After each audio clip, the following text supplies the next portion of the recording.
Yoga for hip mobility can help improve flexibility, reduce stiffness, and alleviate pain in the hip joint. Here are some poses to get you started.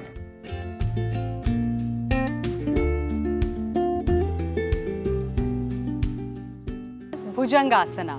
For this, we will lie down on our mats on our stomachs. Make sure that your feet are hip width apart. Keep your palms close to your chest and your elbows close to your rib cage.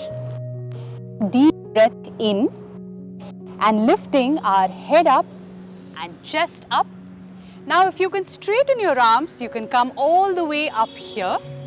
But if you're finding this difficult, you can also stay here in a bent elbow position.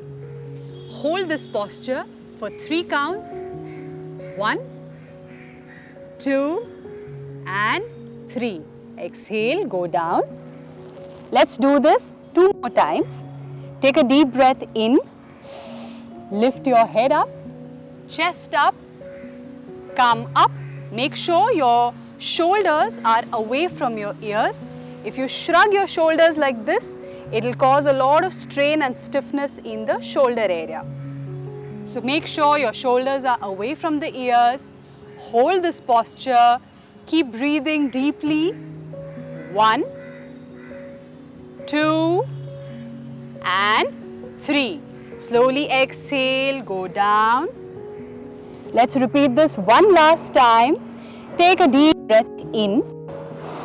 Lift your head up, chest up and come up and hold the posture for 3 counts.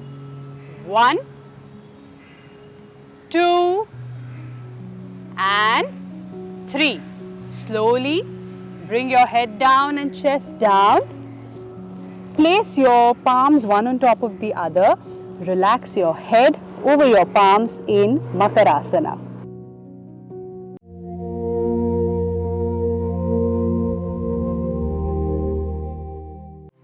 Gently now allow your legs to stretch out to the front of the mat. We're going to take a Paschimottanasana. So ready?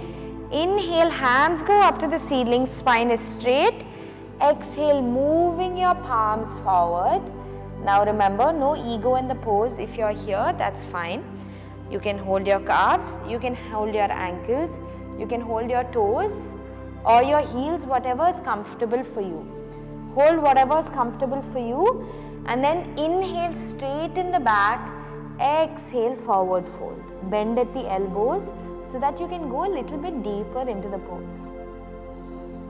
Holding it here for 4. Remember that no 2 practices look alike. Every day your body, your practice may look different, and it's certainly this practice is not to be compared. So even if you're just here, it's okay. If this is where you are, that's fine. Go as deep as you can for another 2. Back is straight, not rounded, not hunched, but absolutely straight. And for 1. Slowly take your time to come up.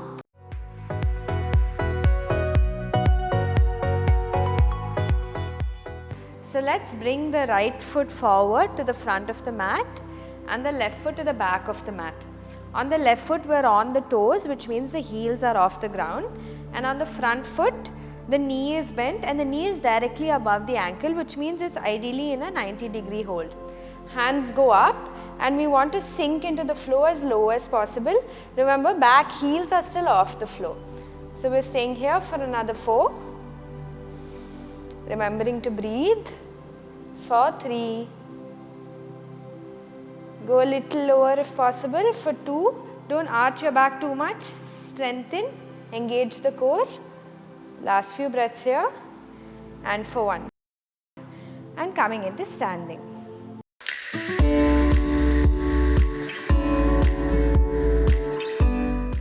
Now we're going to take our feet apart. Okay? Spread your legs apart, the lengthy side of the mat.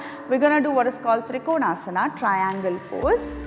We'll start with the right leg. So turn your right leg completely outwards, 90 degrees, and your left leg in about 30 degrees. Okay? Keep the right knee straight. or put a micro bend. Since we've been doing that all along, you can put a micro bend in your right knee. What you want to avoid is hyperextending, which would look something like this. Okay, it goes beyond straight when you're hyperextending. That's really not good for you. So keep a slight, sort of push the shin, the right shin little forward so that you have a little bit of engagement in that right leg. Alright, inhale, open your arms out wide, and exhale, bring the right hand to the right ankle. Left hand lifts straight up. Now, if your hand is somewhere here, if you're not able to lift it straight up to the sky, you can elevate by bringing the right hand up your leg, maybe to your shin or to your knee even. Stay, look up at your left fingers if you can, and breathe for 5, 4, 3, 2, and 1. Inhale, slowly come back up.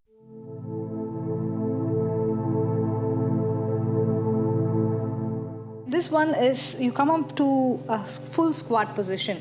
So some of you might not be able to do full squat position, so I'm going to give you some modification. You can sit on a block like this, but keep your knees open, palms in front of your chest, and try to lift your chest up. Because it's an intermediate advanced version, so we'll try to go down towards the floor without the block. So keep your toes open, heels slightly closer, join your palms in Namaste, use your elbows to push the knees out, and try and lift your chest up as much as you can. So really you can feel your hip joint working, your back is nice and stretched. So from here, if you feel this is comfortable, you take few breaths and slowly take your right shoulder closer towards your right knee. You're going to lift your left arm up. So putting all your weight onto the right hip. You can use your right hand to hold your ankle. Keep reaching up as you extend and you feel the nice stretch in the left side of your torso. And exhale, you come down towards the floor and you go to the left side. So you keep your left shoulder closer to your thigh and lift your right hand up as much as you can, sinking in towards your hips and to the floor, reaching up with your arms as well. Now again, we do this a couple of times to just feel the movement. Inhale, lifting your left arm up. Exhale, coming down. Inhale, you lift your right arm up. Exhale, you come down again. Last time, inhale, lift your left arm up. Exhale, come back down. Inhale, lift your right arm up. Exhale and come down. Now slowly come back up. Join your palms in Namaste. Push the knees out with the help of your palms. Lift your chest up.